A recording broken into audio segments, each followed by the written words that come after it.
It's exciting to be on the cover, no? Yeah, it's crazy. Someone who said that FADER was like the Rolling, you know, like modern age Rolling Stone magazine or something. Wow. You know, that would make me any label it or. It trips me out.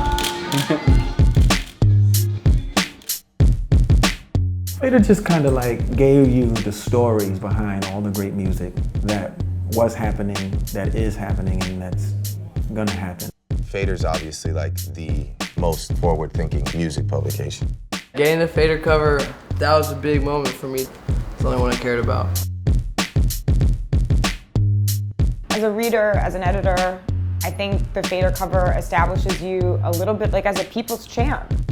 That meant a lot. It was actually our first cover ever. We were sharing it with the White Stripes. That's something you never forget. You're honored and grateful for such an opportunity. When you're on the cover of the FADER, it says that you have some sort of like cool cultural importance. And not just that you're a great musician or that you're an interesting musician or have an interesting story, but that people are fucking with you. Good, one more, go. I like a little... Do it.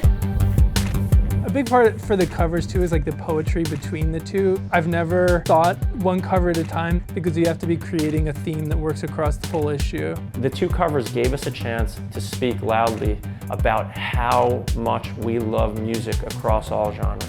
The FADER was trying to do something, not just be a genre-specific magazine. It was trying to reference various elements of musical culture that historically maybe hadn't been talking to each other.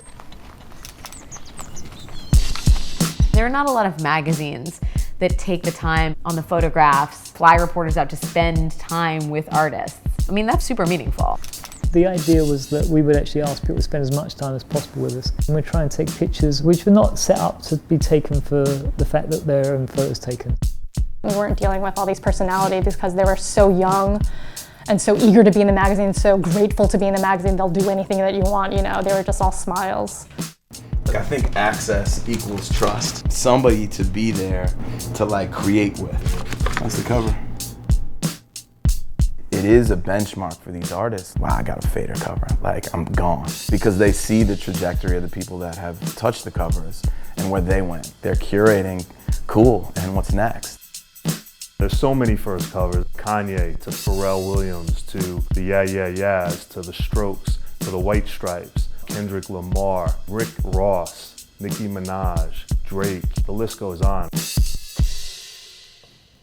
That's kind of what the FADER magazine is, and digging on it now and killing it now, but also always thinking about what's happening next. To a fault. It would be great if like we shored up what we got going on right now and monetized that and got paid and like bought a mama a house, but like for better or for worse, we're innovators and we're thinking about what's next and we're thinking about what's around the curve, think about what we're gonna do tomorrow. Like we don't really think about, you know, yesterday.